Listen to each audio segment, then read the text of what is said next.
Assalamualaikum warahmatullahi wabarakatuh. Waalaikumsalam. Allahumma sholli ala sayidina Muhammad wa ala ali sayidina Muhammad. Ini Buya, saya mau bertanya.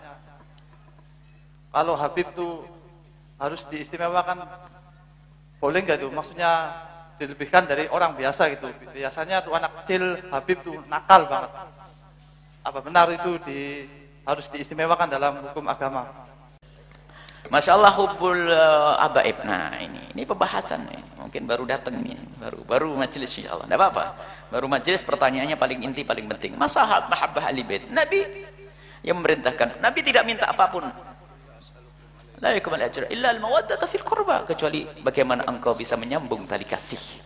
Lihat, Nabi tidak mengatakan beri duit, beri ini, tapi mawaddah dulu. Tapi kalau sudah mawaddah, ada cinta, akan beres semuanya. Di saat Habib salah gimana? Di saat Habib ini. Jadi mawaddah dulu. Dalam hadis Nabi SAW, waktu Nabi memegang Sayyidina Husain, mencium bibir Sayyidina Husain dan mengatakan, Allahumma inni uhibbu Husaina. Ya Allah, aku mencintai Husain, fa'ahibbahu wa ahibba man ahabbahu wa dzurriyyatahu. Ya Allah, aku mencintai Husain. Dicium. Dan cintailah Husain, cintailah Husain, dan cintailah yang mencintai Husain dan dzurriyyahnya dan keturunannya. Jadi ada mahabbah. Cuman mahabbah ini harus dijelaskan. Ada Habib yang nakal katanya begitu, ada Habib Y. Nah, itu dia manusia memang. Cuman cinta tidak boleh berubah. Cuman kadang-kadang menjadi kedengkian, wah Habib pasti gitu, Habib. Nah, ini sudah masuk kedengkian yang tidak diperkenankan. Habib lagi itu pasti. Kadang-kadang kalau Habib bermaksiat, tepuk tangan. Wah, Habib memang gitu, Habib lah. Berarti hati kita sudah enggak benar. Kita ingat, kita pernah tanya kepada guru Al-Habib Abdullah bin Muhammad Bahrun, gimana nyikapi jika ada habaib yang tidak benar dari habaib Y yang nakal. Suruh lihat, pandang dia seperti kau melihat anakmu. Kau apakan anakmu? Kau buang? Tidak. Akan tapi akan kita benahi. Kita akan berjuang untuk menyelamatkan. Kita tolong kalau cinta. Di saat baik wajar, baik. Mungkin kalau dengan habaib baik memang betul gampang. Cuman beri pertanyaan mendasar itu penting. Kalau habaibnya lagi nggak baik, bagaimana? Bukan berubah kau menjadi benci, apalagi kau tepuk tangan karena Habib melakukan kesalahan tuh Habib tuh. Itu ada kedengkian yang tersembunyi, dan naudzubillah dengki dengan dzurriyyahnya Nabi. Kalau salah tetap kita katakan salah, akan tapi caranya bagaimana agar habaib tersebut bisa kembali ke jalan yang Allah ridhai. Dengan cinta, dengan kasih. Wong dengan umat Nabi Muhammad saja kita harus membawa mereka dengan penuh kasih dan cinta. Bagaimana dengan habaib tidak dengan kasih dan cinta? Tentu lebih dengan kasih dan cinta. Maka mawaddah, dengan kelembutan, dengan kebaikan, dengan ini. Dan jangan menggunjing habaib sampai terjadi kebencian dengan habaib. Dan memang kita menemukan ada katanya habaib yang seperti itu, sehingga akan tapi menjadi antipati kepada habaib. Nah, itu diuji oleh Allah. Alhamdulillah kalau Bapak Ibu ketemu habaib yang baik-baik. Tapi pangkatnya lebih tinggi kalau ketemu habaib yang enggak baik, tapi bisa tabah dan bisa membawa habaib kepada kebaikan. Tapi ingat, jangan berubah. Karena habaib manusia. Bergaul dengan macam-macam. Ada yang enggak ngaji. Tapi bukan berarti dengan enggak ngaji lalu kita jadikan alasan untuk merendahkan habaib. Kata mereka punya nasab kepada Nabi SAW. Sambung Nabi. Darahnya sambung kepada Nabi SAW. Maka cinta ini harus diterjemahkan dengan cinta yang benar. Cinta yang salah, Habibnya pengen mabuk, Habib nih kasih duit mabuk dah Habib. Ini kurang ajar namanya. Nabi bahkan marah, kau mengambil petunjuk dariku, anak cucuku kau rusak. Marah Rasulullah. Jadi makna kecintaan harus diistimewakan. Iya, maknanya diistimewakan memang dari cinta. Misalnya mohon maaf, kalau kita punya duit hanya 1.000, yang satu bukan Habib, yang satu Habib, tentu didahulukan Habibnya. Kenapa? Mendahulukan maknanya didahulukan dalam hal ini.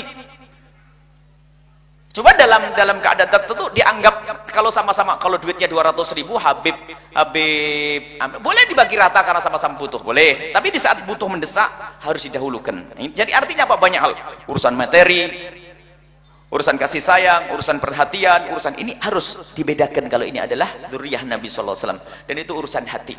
Sebab sekarang memang muncul juga ada kedengkian. Dan para habaib yang soleh-soleh, yang baik-baik juga marah dengan habaib yang enggak benar itu. Karena itu musibahnya lebih besar lagi kepada orang awam. Jadi benci kepada habaib. Mereka para habaib juga marah. Sampai ada habaib yang ganggu. Siapa itu mau dicari? Jangan rusak habaib. Habaib itu dakwah ke sana kemari, kamu rusak.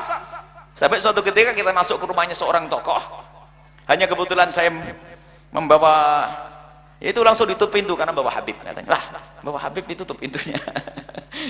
Karena ada Habib, jangan bawa Habib ke sini. Nah ini ada orang yang benci semacam itu adalah orang yang sangat rugi. Baik ya, habaib adalah zuriyah cucu Nabi SAW dari Sayyidina Hasan dan Sayyidina Husain sampai yaumul kiamah. Dan jangan seperti sebagian orang yang mengatakan cucu Nabi nggak ada.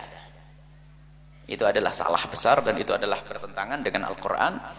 Allah Subhanahu wa Ta'ala sendiri, waktu Nabi Muhammad dikatakan nggak bakal punya keturunan, Allah menurunkan ayat inna syani'aka huwal abtar, yang ngomong kau tidak punya keturunan Muhammad, dia sendiri yang nggak punya keturunan, dia tidak punya keturunan. Dan Nabi Muhammad punya keturunan dari Sayyidina Hasan dan Sayyidina Husain. Ini adalah keistimewaan. Dan hadis mahabbah Sayyidina Husain, kalau pengen tahu lihat maktal terbunuhnya Imam Husain, dibaca lengkap 2,5 jam.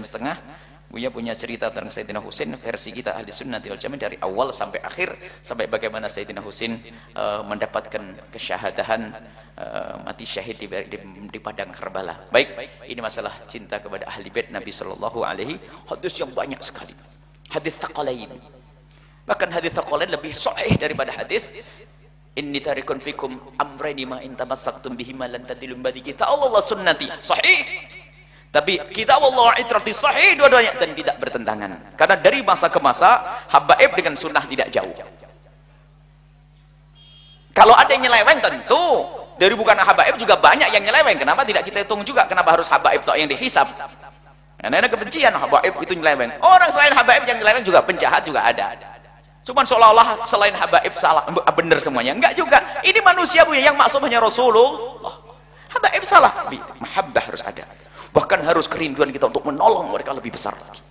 Karena itu adalah cucu Nabi. Kita ngambil hidayah dari Nabi. Kita ingin selamat melalui Nabi. Bagaimana kita melihat cucu Nabi nggak selamat kalau kita biarkan?